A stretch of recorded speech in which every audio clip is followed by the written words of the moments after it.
Hello everyone, this is Ali from 241 Coding, and in this video I'm going to be showing you how to create a coming soon page for your website. So the purpose of this is when your website is going under maintenance or anything like that, when your website shouldn't be viewed, you display a coming soon page to let the people know that your website will be coming soon. So as you see here, what we have is a spot for our logo, if you want to add your logo there. And then we have the text coming soon and a line to divide that with a description, which you can use whatever you want. Over here we've just used dummy text. And then we have a notify me button, which will be like a button that will notify you when the website's back on, for example. Now that we know what we're going to be coding, let's start.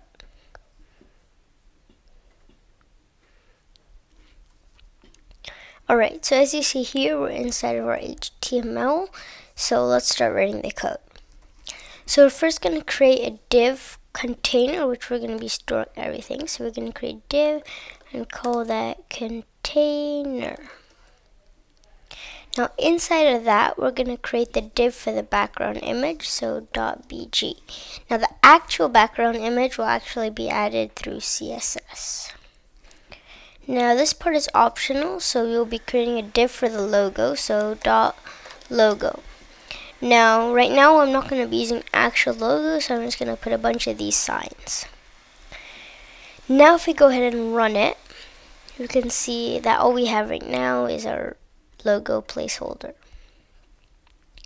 Okay, so to start writing the actual text, we're going to start by still inside the container creating a div for all of our content, so .content.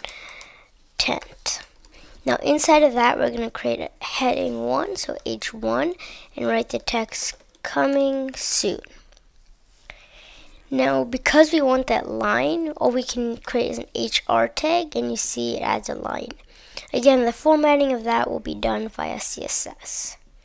Now we can add the paragraph with dummy text, so we'll just create a paragraph tag and write lorem around 15, and I'm going to format it. I use Beautify, which is an extension with VS Code.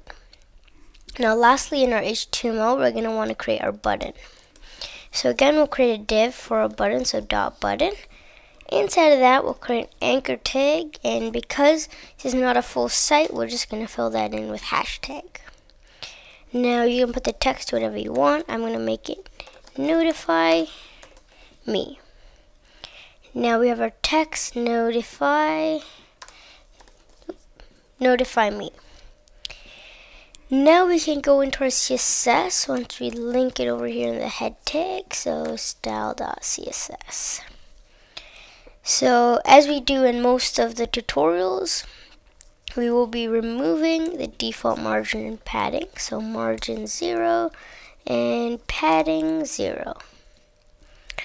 Now to customize our container, so we're going to go ahead .container, and inside of that we're going to start by giving it a width of 100% and a height.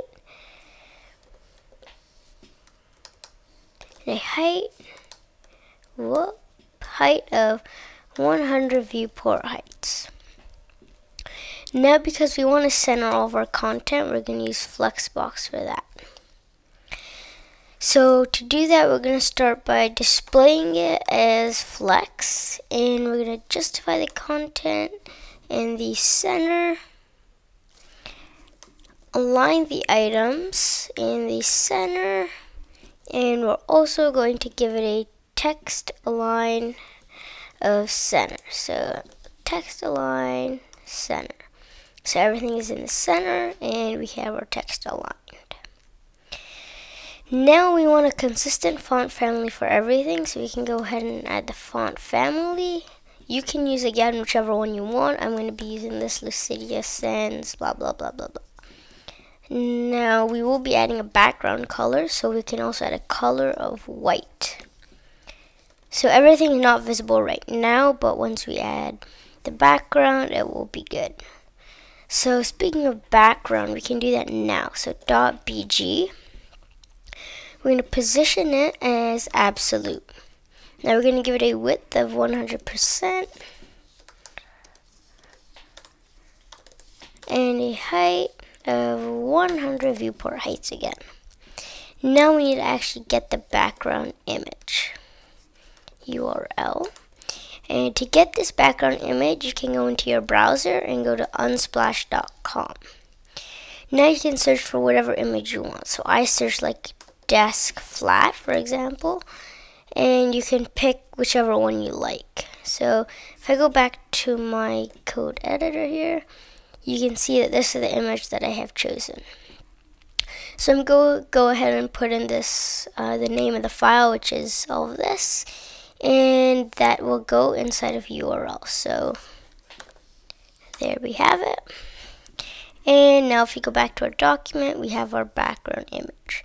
Now it's very huge, so we're going to position that. So we're going to do background position, center, and we're also going to make it cover. So background size and set that to cover.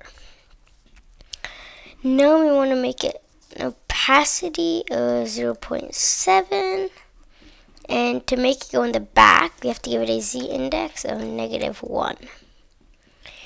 Now we want the brightness to decrease, so we're going to use the filter for that. So filter brightness, and we'll set that to around 35%, and that looks much nicer. Now we can customize our heading, so H1. So we're going to start by making everything uppercase. So text transform, and set that to uppercase. Now we're going to give it some padding to space things out a bit. We're just going to have 5 pixels all around. Now we want to make it much bigger, so we're going to also give it a font size of 60 pixels, and we want to make the font weight lighter. So font weight lighter. So as you see, that makes it a bit thinner. Now we can format the line that we have. So for that we have to use HR. And first thing we're going to do is give it a auto margin. So margin auto to keep it centered. Then we're going to give it a width of 200 pixels, and we're going to give it a border of 1 pixel solid. So border 1 pixel solid.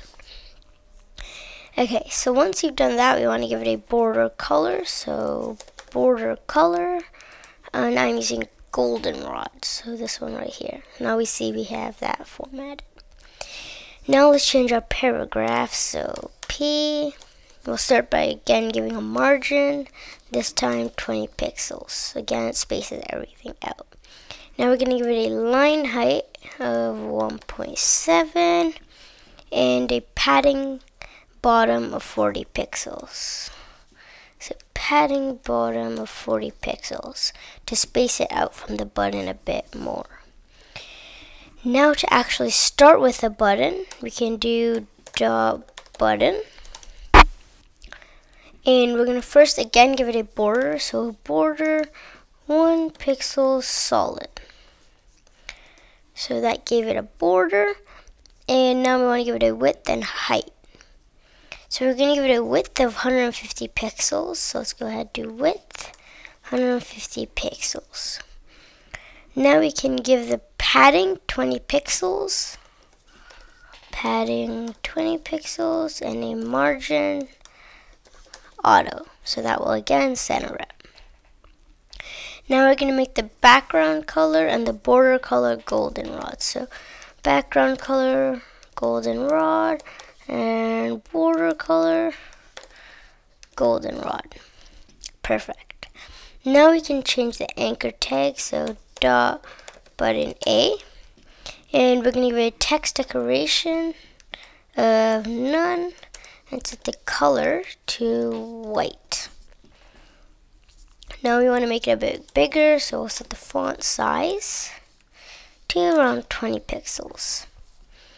Now we can add the hover effect so it underlines. So .button A and hover. So for that, all we have to do is text decoration underline. So when we hover over it, it underlines. Now to bring the logo to the top, so for that, all we have to do is dot logo, position it as absolute, and make the top 30 pixels and the font size 25 pixels. And perfect. So as you see, it's responsive also, so any size we're in, it'll adjust accordingly. So that's actually all there is to it, and if you enjoyed this video, please subscribe, as it would really help me out a ton.